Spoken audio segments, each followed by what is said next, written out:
Boa noite a todos. Boa noite. Hoje, exatamente 25 de junho de 2024, estamos nós reunidos para estudarmos a obra O Livro dos Espíritos. Nós estamos no livro 2º, capítulo 8, intitulado Emancipação da Alma. Nós estamos estudando visitas espíritas. Esse espírita não é de espiritista, tá? É espírita aí de espírito, de mundo espiritual, tá bom?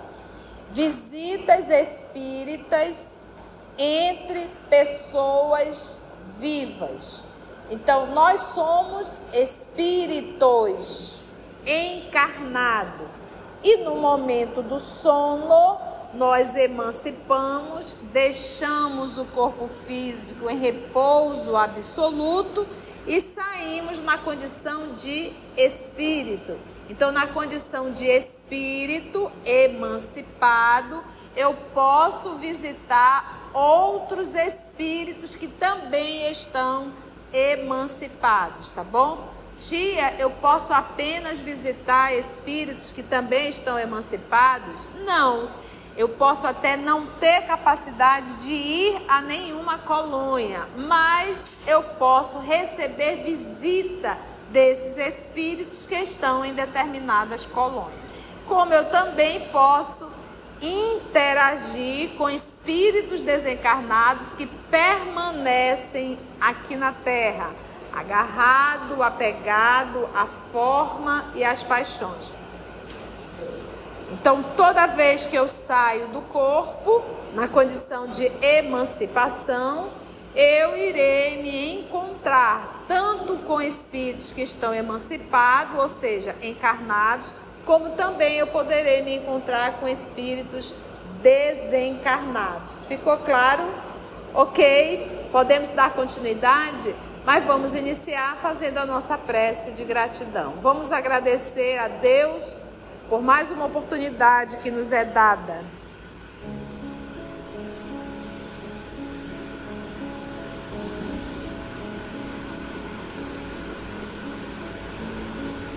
Amado Mestre Jesus,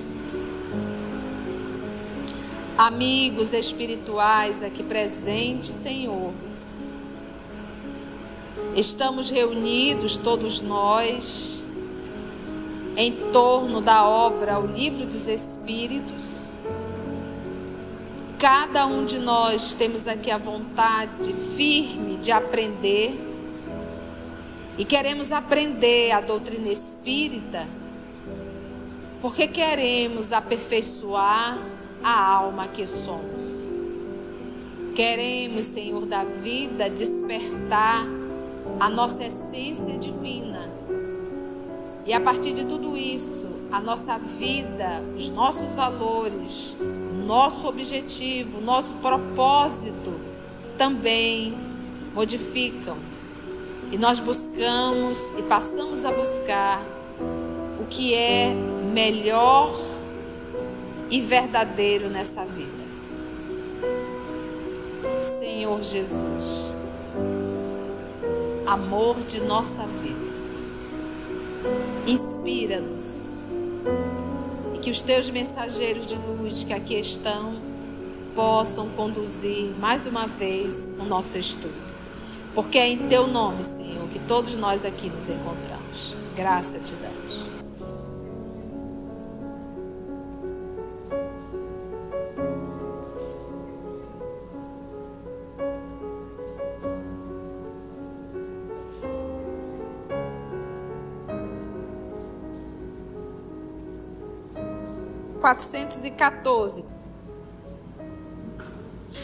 Duas pessoas que se conhecem podem visitar-se durante o sono?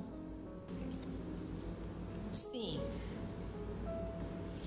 E muitas outras que julgam não se conhecerem, reúnem-se e conversam. Então, eu posso não conhecer, eu estando acordada, lúcida e consciente. Então, essa personalidade não conhece, ok? Mas na condição de espírito, de existências, ou até mesmo do espaço que talvez tenhamos vivido no mundo espiritual, nós nos conhecemos. E no momento da emancipação, a gente se reconhece. Mas quando estamos no corpo, não nos reconhecemos. De repente a pessoa está num estado diferente, num país diferente. Entendeu? Nunca nos cruzamos, mas estamos na Terra. Então eu não a conheço, mas no momento da emancipação a gente se busca. Ficou claro isso? Então, podes ter, sem que o suspeites, amigos em outro país. Lembra que a tia acabou de falar? O fato de irdes vos encontrar durante o sono com amigos, parentes, conhecidos e pessoas que vos podem ser úteis é tão frequente que quase todas as noites fazeis essas visitas. Então, nós não podemos assim imaginar que todas as noites nós vamos emancipar e vamos encontrar, vamos até colônias espirituais. Não, gente. Isso é coisa para espírito grande já. Nós normalmente saímos, emancipamos e permanecemos por aqui mesmo. Mas ainda assim temos que ter muito cuidado, porque vem espíritos nobres para nos ajudar. Às vezes eles montam cursos, trabalham aqui na Terra mesmo, que a gente possa buscar isso. Quantas pessoas estão aqui dentro fazendo um estudo de Livro dos Espíritos? Acordado, luz, a grande maioria está onde agora? Está buscando aquilo que lhe apetece. Então, cada um de nós buscamos aquilo que nos apetece, aquilo que nos completa. Quando a gente está no momento do sono, isso não modifica. Entendeu? Então, do jeito que durante o dia eu busco, à noite eu também vou continuar buscando. Não muda. Então, imagina que você passa o dia inteiro estudando, buscando se melhorar, se aperfeiçoar, buscando uma boa leitura, pegando o Livro dos Espíritos, vai lá no canal do EOS, escutando um estudo, tu busca isso. Esse movimento de buscar já é um grande movimento de mudança. Você quer mudar. E a probabilidade à noite, no momento que você emancipa, é continuar buscando aquilo que tu está buscando. É autêntico isso. Então a gente está vendo aí um processo de mudança. Agora, se nós passamos o dia inteiro buscando pornografias nas redes sociais, né? Buscando fofoca, ai, deixa eu ver o que está acontecendo com o artista tal, com o cantor. Nossa, como é que essa daqui está gorda, como é que essa daqui está... Essas são as minhas buscas ao decorrer do dia, de futilidade. No momento da emancipação, eu vou para onde? Continuo no mesmo jeito, buscando futilidade. Ou buscando pornografias. Então, a noite, ela é uma continuidade do meu dia. Então, eu posso visitar alguém que está em outro país? Podemos nos encontrar, porque o espírito não tem distância, não precisa de passaporte, não precisa pegar nenhum avião e nem ficar esperando horrorosamente dentro do aeroporto. É tudo muito rápido na condição de espírito. E se nós nos procuramos, é porque existe um nível de afinidade muito grande, tá bom? Vamos para a próxima, 415? Qual pode ser a utilidade dessas visitas noturnas, já que não nos lembramos delas? Quero ouvir vocês. Em geral, guardais a intuição. Então, eu não lembro, mas eu carrego uma intuição. Ou seja, isso é que importa. É isso que importa. Guardais a intuição dessas visitas ao despertardes. Muitas vezes, essa intuição é a fonte de certas ideias que vos surgem espontaneamente. Então, quantas vezes eu, particularmente, tive várias atitudes e nortes na minha vida ao amanhecer. Eu me recordo uma vez que nós estávamos vivendo um problema seríssimo dentro da empresa, porque estava desaparecendo materiais. E eu era gerente, não conseguia distinguir quem que estava roubando. Então, olha que situação delicada. E a gente assumindo a responsabilidade. E estava algo assim tão doloroso. E um belo dia eu acordei, só deu tempo de eu sentar. E eu vi em alto bom tom: quem está roubando é fulana. E eu digo: e agora? Isso é prova? Não é. É um aviso? É. E à medida que nós fomos cutucando, era a fulana que estava roubando. Então, muitas vezes, pela manhã, e a gente vai dizer assim: tia, foi um espírito nobre que te falou isso? Não, o espírito nobre não se predispõe a fazer isso. É um espírito familiar. Eu me recordo uma vez que eu terminei um diálogo muito difícil, e quando eu levantei, que eu abri a porta para a pessoa sair, o amigo espiritual que estava acompanhando, ou o amigo familiar, disse assim: conte comigo para o que você precisar. Então não era um espírito superior, mas você fez bem a alguém que ele amava. E ele se sentiu o quê? Agradecido. Então, muitas vezes, esses espíritos familiares, vendo a nossa agonia, vêm nos acudir. Do jeito que nós aqui estamos encarnados, a gente tenta ajudar um ao outro. Por isso é que Jesus fala: angariais amigo. Mas da mesma forma, quando tu fazes o bem, tu está angariando o amigo. Quando tu fazes um mal, que tu és indiferente, que tu tratas mal, tu não sabe quem são as companhias daquela criatura. E tu pode arrumar uma encrenca muito encrenca para ti. Entendeu? Então Jesus está certíssimo, sempre angariais amigo. Essa é a fala de Jesus: angariais amigo. Então, quando eu trato mal a alguém, às vezes eu estou tratando mal a uma legião. E arrumando uma encrenca para mim. Mas se eu trato bem, vamos pegar o próprio exemplo que o Divaldo mesmo trata, né, daquela criança que foi trazida para a instituição, e ele não tinha mais um espaço para colocar a criança. Ele tinha todos os motivos para dizer: olha, nós não temos como receber essa criança aqui. Mas ele na hora lembrou de Jesus e disse: se Jesus estivesse no meu lugar, Jesus iria aceitar.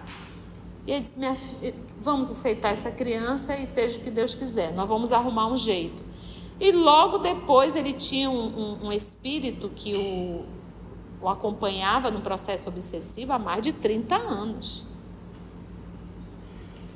E ele chamava até Máscara de Ferro. E nesse dia o Máscara de Ferro se apresentou com um rosto mais amoroso para ele. E disse assim: a partir de hoje eu passo a respeitar a tua doutrina. Porque essa que tu acabas de receber foi a minha mãe na última encarnação. Vocês entenderam? Tu imagina se ele dissesse não para essa criança. Então, é esse olhar que nós espíritas temos que ter. Nós temos que ter um olhar holístico. Nós não podemos fazer um olhar só naquele momento. O que está envolvendo tudo isso? O que está por detrás de tudo isso? Então, quando eu olhar para uma pessoa, que eu fizer mal a uma pessoa, eu tenho que pensar que aquela pessoa tem as suas companhias. Quando alguém vem falar com a gente, às vezes nos ofender, essa pessoa também não está sozinha, às vezes ela está também com uma legião. Ou às vezes um espírito que não me suporta e que usa aquela pessoa para me agredir. Mas se usa a pessoa é porque encontrou na pessoa morada para isso. Porque nenhum espírito, por mais perverso que seja, vamos supor, a Cecília me ama de carinho. Um espírito pode se aproximar dela para tentar maltratar a Conceição. Não vai conseguir. Por que não vai conseguir? Porque não encontra ressonância dentro dela. Agora, se dentro da Cecília tiver um dedinho só de antipatia, de inveja, de ciúme ou qualquer coisa parecida, eles pegam esse tantinho, esse 5% e aumenta e pronto, acabou. Então, é por isso que nós temos que tratar o que está aqui dentro. Então, tenhamos esse olhar sempre holístico. Sempre somos espírita e temos que entender que todos nós nós influenciamos e somos influenciados. Muitas vezes essa intuição é a fonte de certas ideias que vos surgem espontaneamente, ou seja, tu não idealizou, tu não criou, tu não ficou ali com a ponta do lápis, deixa eu ver o que eu vou fazer isso, vou fazer aquilo, não. Isso você está elaborando uma ideia. Nesse caso, a ideia chega pronta. Que é o que os poetas vão dizer, eu estava o quê? Inspirado. Né? Estava inspirado, veio tudo muito rápido. Então, muitos escritores, na verdade, eram médiuns inspirados. Só não se perceberam disso. Entendeu? Médiuns inspirados. Por quê? Porque chega um movimento. Eu estava estudando um pouco Sócrates e um pouco dos pré-socráticos. Eu digo, meu Deus, esse povo trouxe tudo certo, entortou depois dos séculos. As lições sobre alma, sobre o objetivo da vida, tudo certinho. Nós é que entortamos tudo. 416. O homem pode provocar as visitas espíritas por ato da sua vontade? Pode, por exemplo, dizer antes de dormir: esta noite quero encontrar-me em espírito com tal pessoa, falar-lhe e dizer-lhe tal coisa. Pode? Resposta. Eis o que se passa. É isso que se passa. Quando o homem adormece, o homem, o ser hominal, seu espírito desperta, espírito desperta, e na maioria das vezes, o que o homem havia decidido, o espírito está bem longe de seguir. Então, o que ele está querendo dizer? Vamos dizer que eu acordada, digo assim: eu quero hoje à noite me encontrar com algum amigo espiritual para estudar sobre perispírito. Aí eu me preparo, faço a prece, tudinho. Aí quando eu saio do corpo, eu quero mesmo um forrobodó. Entendeste? Eu, personalidade acordada ali, com a máscara da pseudo-mudança, eu quero uma coisa, mas no íntimo eu quero outra. Então, no momento do sono, eu vou para a minha realidade espiritual. O espírito está bem longe de seguir, pois a vida do homem pouco interessa a seu espírito. E quando ele diz, é algo assim tão interessante, parece que o espírito é uma coisa e o homem é outra coisa. Não fica meio confuso isso aqui? Poxa, mas o espírito e o homem não são a mesma coisa? Eu, na condição de ser hominal, é uma personalidade. Então, por exemplo, eu estou aqui, eu sou uma personalidade. Eu estou no corpo feminino. Isso me dá características específicas. Eu estou limitada ao que eu aprendi nessa encarnação.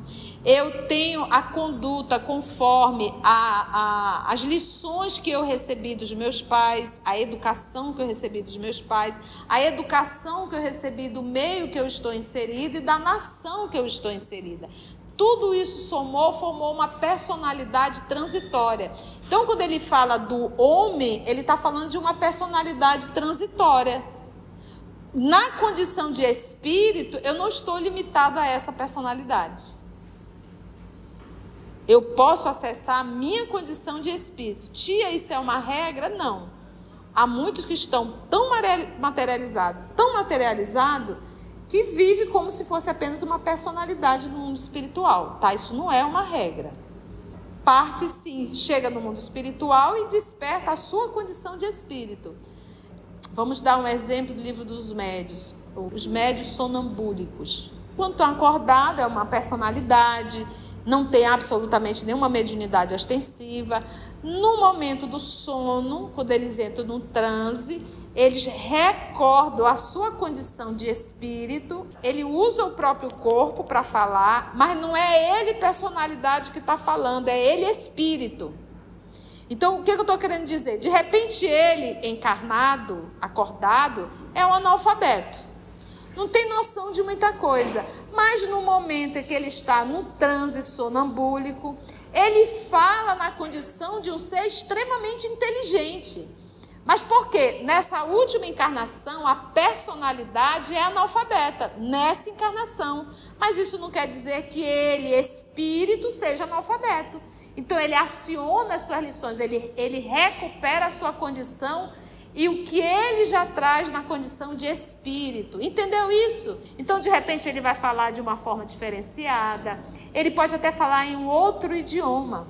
E é um fenômeno anímico, é um fenômeno da própria alma dele, que a gente vai chamar aí de médio sonambúlico. E ele pode dizer, eu estou olhando para o corpo da Elaine está encarnada, ele como médio sonambúlico, nesse momento em transe, ele não fala como personalidade, ele fala como um ser espiritual, usando o próprio corpo. Aí ele olha para a Elaine e diz assim, a Elaine está com uma doença no coração, eu vejo na horta tal, e ele aponta, porque ele sabe, ele tem esse conhecimento. Mas se ele tiver acordado lúcido, ele não vê nada e não enxerga nada. Então, a personalidade analfabeta, mas ele, espírito, não é analfabeto e ainda por cima, na última encarnação, até médico foi. Entendeu o que é homem e espírito? Tia, todos irão recobrar? Não necessariamente, vai depender sempre do grau de evolução desse espírito. E nesse caso, isso é um fenômeno autêntico, anímico, porque é a própria alma dele se comunicando e é a própria alma dele vendo a doença e passando a informação.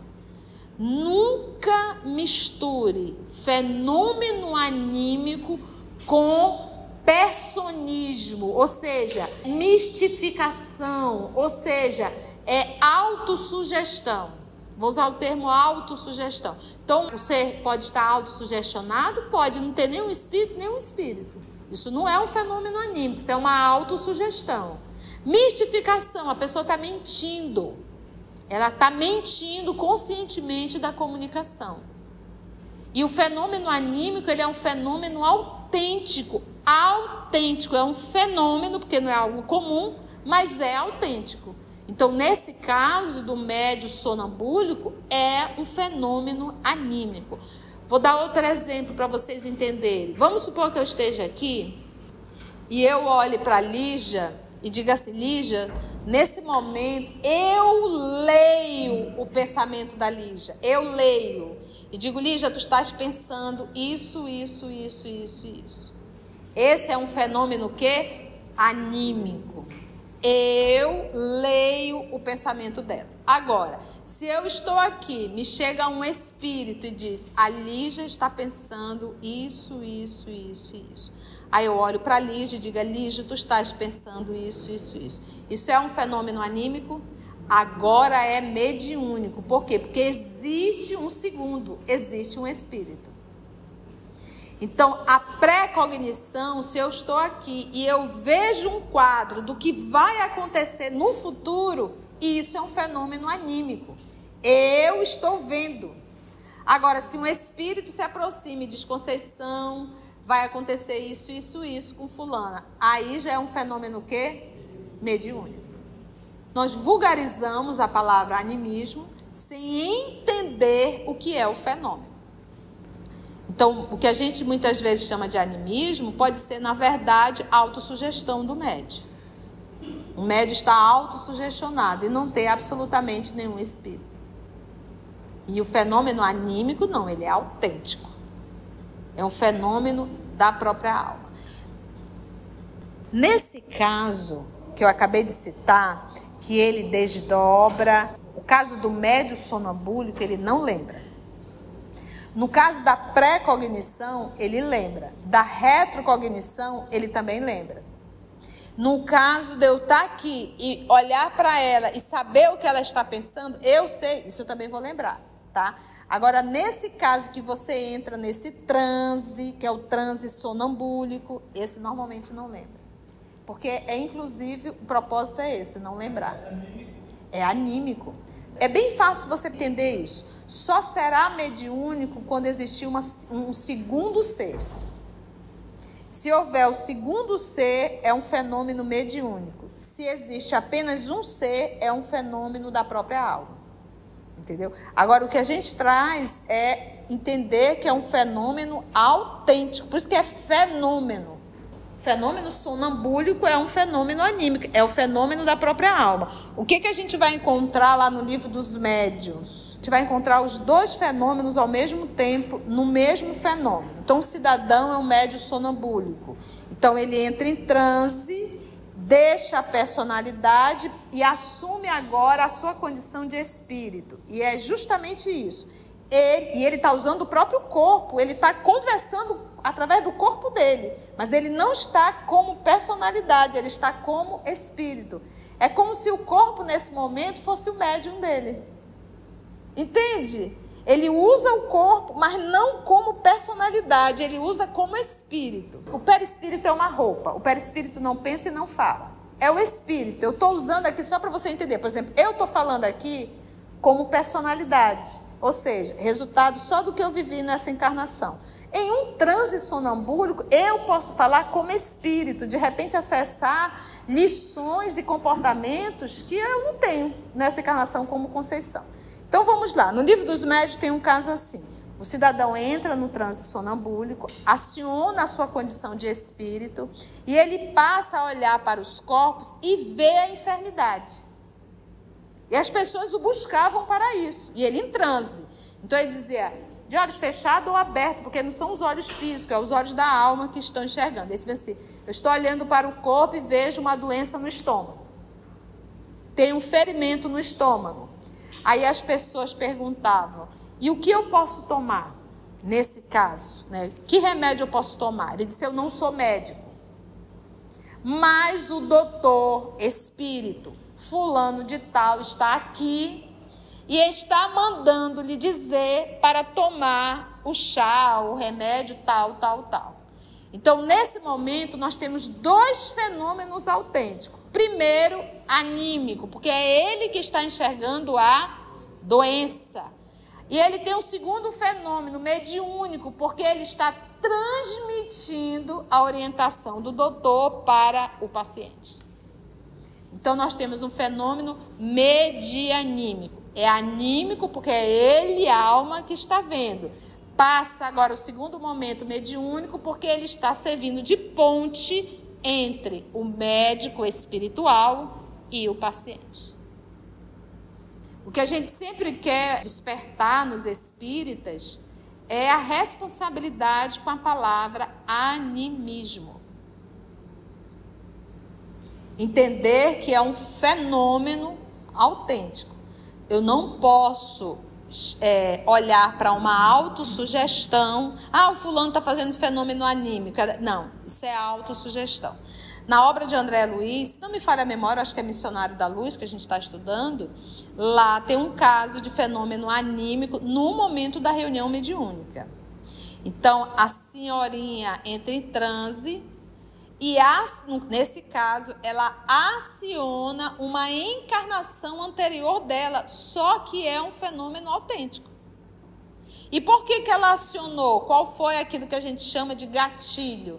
Porque o inimigo se aproximou dela. E ao se aproximar, ela entra em transe, o inimigo espiritual. Ela entra em transe e aciona esse momento em que ela viveu com esse cidadão.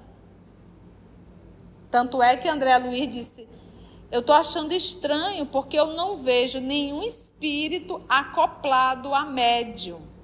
E aí o mentor espiritual explica que esse é um fenômeno anímico. E está, inclusive o capítulo é animismo. E aí o que a espiritada fez? Lê isso de forma en passant, sem pensar e refletir no que está estudando, e passou a generalizar tudo de animismo. Então ele diz, quando o homem adormece, repetindo, seu espírito desperta e na maioria das vezes o que o homem havia decidido, o espírito está bem longe de seguir. Nós já entendemos quando fala homem e espírito. Uma vez desprendido da matéria, né? Então, uma vez desprendido da matéria, o homem, ele pensa agora como espírito, não mais como personalidade. Isto com relação a homens já bastantes elevados, tá? Homens elevados moralmente.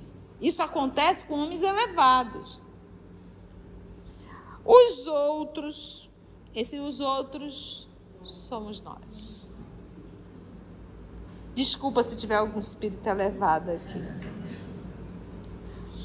Os outros passam de modo muito diverso a fase espiritual de sua existência. Entregam-se às suas paixões ou se mantêm o quê? Inativos. Fica ali adormecido no corpo, ou sai e fica ali dentro do quarto mesmo sem fazer nada, com cara de sei lá, parece que não sei, e volta. Ou vai para um forrobodó. Inativos. Por isso que ele diz, entregam-se às paixões, aos vícios, seja qual forem. Ou se mantém inativo. Pode, pois, acontecer, conforme os motivos que a isso o induzem, que o espírito vá visitar aqueles com quem deseja e encontrar-se. Mas o fato de tê-lo desejado em vigília não é razão para que o faça. Então, pode ser que sim, como pode ser que não. É relativo. 417. Os espíritos encarnados podem reunir-se em certo número e assim formar assembleia. Olha, vamos marcar um estudo no mundo espiritual. Não vai ser a tia que vai dirigir, não. Porque ela não tem nem cacife para isso no mundo espiritual. Vai vir outro espírito, com certeza. A gente pode reunir? Então, essa é a pergunta. Podemos fazer uma assembleia? Vamos ver?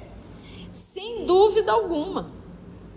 Os laços de amizade, antigos ou recentes, reúnem frequentemente diversos espíritos que se sentem felizes de estar juntos. Então, pode acontecer? Pode. E aí tem um comentário.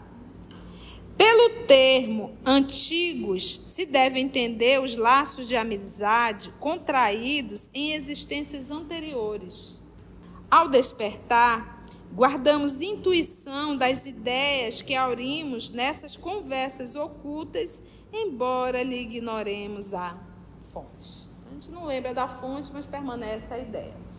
Gente, muitos de nós estamos ainda naquele período muito primitivo, né?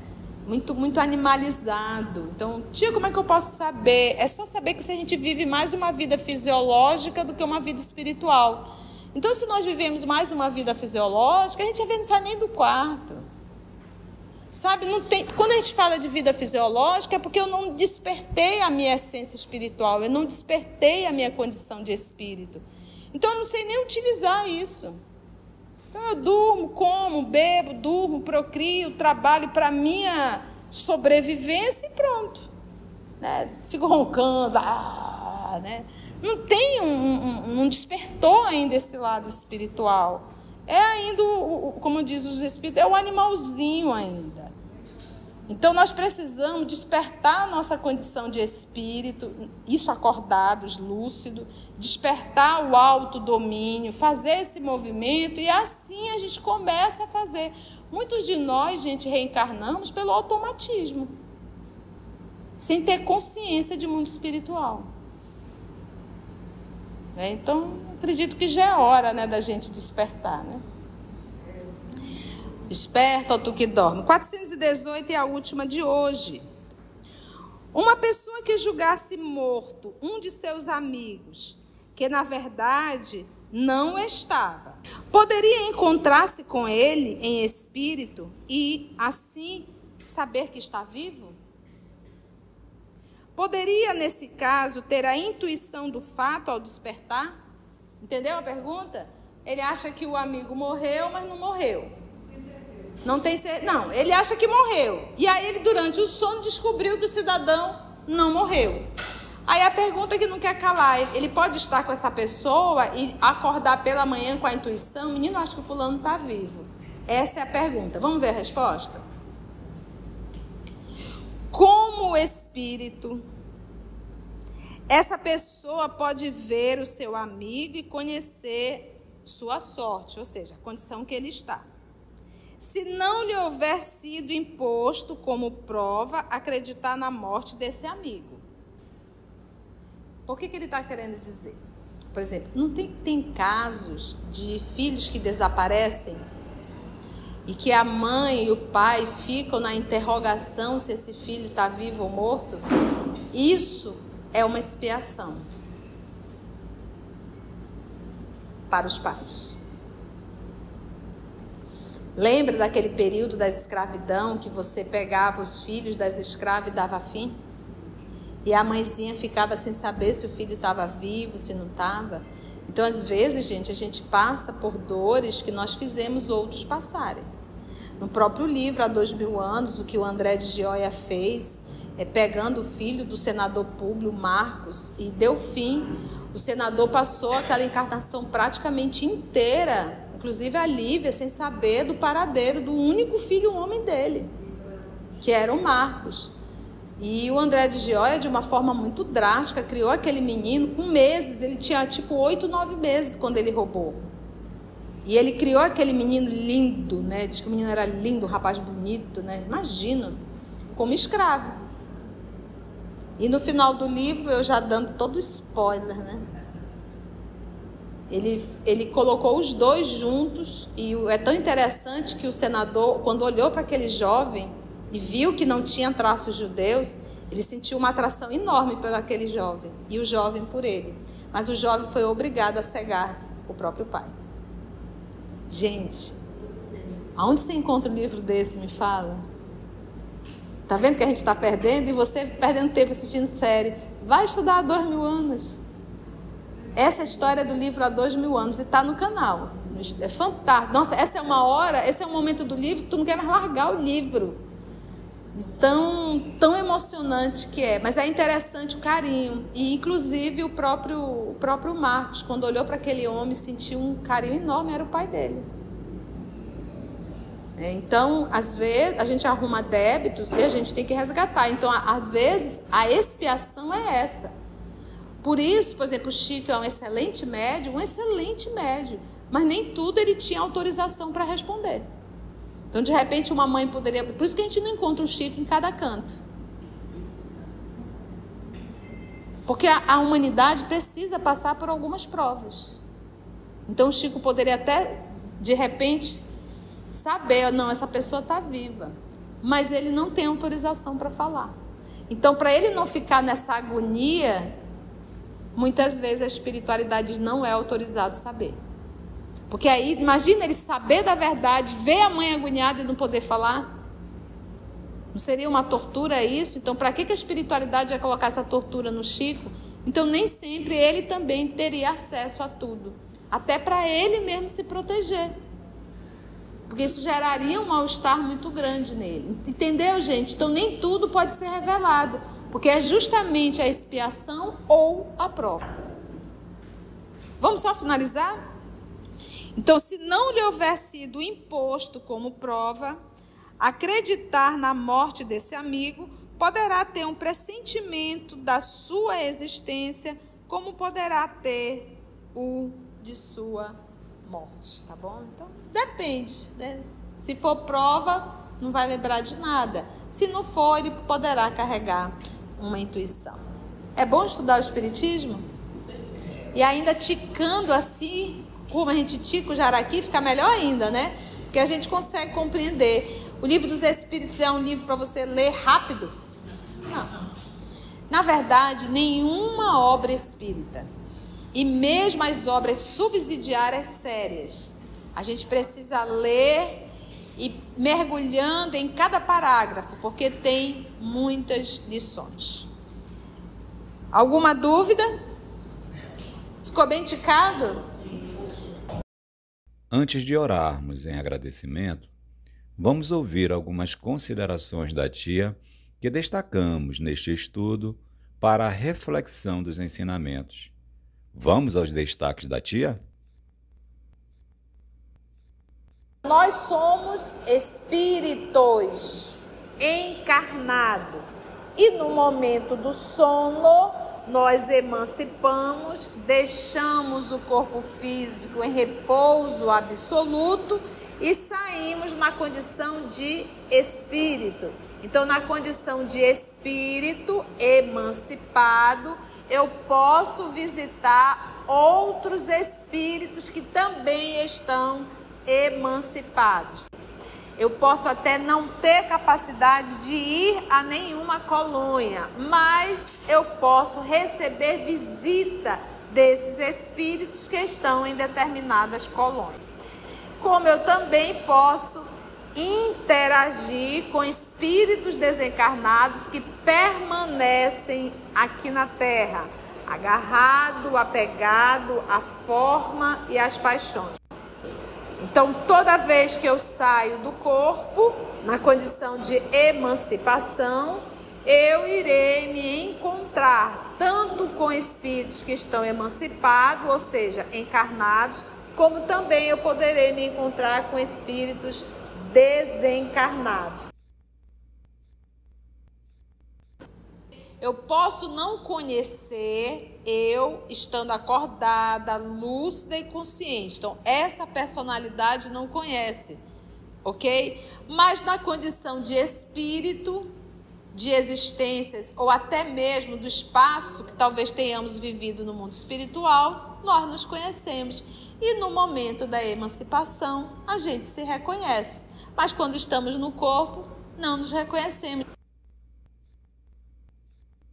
Nós não podemos assim imaginar que todas as noites nós vamos emancipar e vamos encontrar, vamos até colônias espirituais. Não, gente. Isso é coisa para espírito grande já. Nós normalmente saímos, emancipamos e permanecemos por aqui mesmo. Mas ainda assim temos que ter muito cuidado, porque vem espíritos nobres para nos ajudar.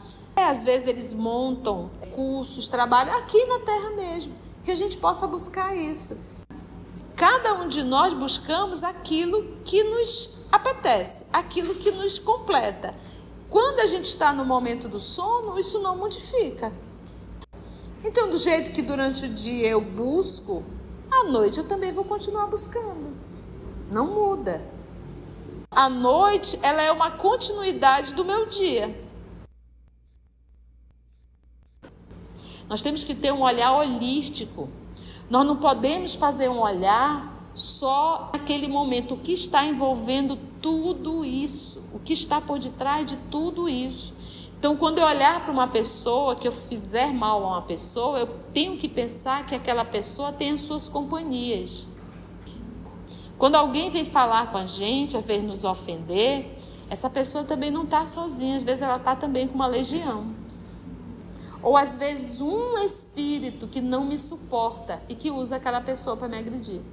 Mas se usa a pessoa é porque encontrou na pessoa morada para isso. Muitos escritores, na verdade, eram médiuns inspirados. Só não se perceberam disso. Eu, personalidade acordada ali, com a máscara da pseudo-mudança, eu quero uma coisa, mas no íntimo eu quero outra. Então, no momento do sono, eu vou para a minha realidade espiritual. Quando ele fala do homem, ele está falando de uma personalidade transitória. Na condição de espírito, eu não estou limitado a essa personalidade. Há muitos que estão tão materializados, que vive como se fosse apenas uma personalidade no mundo espiritual, tá? Isso não é uma regra. Parte sim, chega no mundo espiritual e desperta a sua condição de espírito. Vamos dar um exemplo do livro dos médiuns, os médiuns sonambúlicos. Quando estão acordados, é uma personalidade, não tem absolutamente nenhuma mediunidade ostensiva. No momento do sono, quando eles entram no transe, eles recordam a sua condição de espírito. Ele usa o próprio corpo para falar, mas não é ele personalidade que está falando, é ele espírito. Então ele aciona as suas lições, ele recupera a sua condição e o que ele já traz na condição de espírito. E é um fenômeno anímico, é um fenômeno da própria alma dele. Ele, como médium sonambúlico, nesse momento em transe, ele não fala como personalidade, ele fala como um ser espiritual, usando o próprio corpo. Todos irão recobrar? Não necessariamente. Vai depender sempre do grau de evolução desse espírito. E nesse caso, isso é um fenômeno autêntico, anímico, porque a própria alma dele se comunicando. Nunca misture fenômeno anímico com personismo, ou seja, mistificação, ou seja, autossugestão. Então, o ser pode estar autossugestionado, pode não ter nenhum espírito. Mistificação, a pessoa está mentindo. Ela está mentindo conscientemente da comunicação. E o fenômeno anímico, ele é um fenômeno autêntico. Nós vulgarizamos a palavra animismo sem entender o que é o fenômeno. Então, o que a gente muitas vezes chama de animismo pode ser, na verdade, autossugestão do médium. O médium está autossugestionado e não tem absolutamente nenhum espírito. E o fenômeno anímico, não, ele é autêntico. É um fenômeno da própria alma. O caso do médium sonambúlico, ele não lembra. No caso da pré-cognição, ele lembra. Da retrocognição, ele também lembra. No caso de eu estar aqui e olhar para ela e saber o que ela está pensando, eu sei, isso eu também vou lembrar, tá? Agora, nesse caso que você entra nesse transe, que é o transe sonambúlico, esse normalmente não lembra. Porque, inclusive, o propósito é esse, não lembrar. É anímico. É bem fácil você entender isso. Só será mediúnico quando existir um segundo ser. Se existe apenas um ser, é um fenômeno da própria alma. Se nós vivemos mais uma vida fisiológica, a gente às vezes não sai nem do quarto.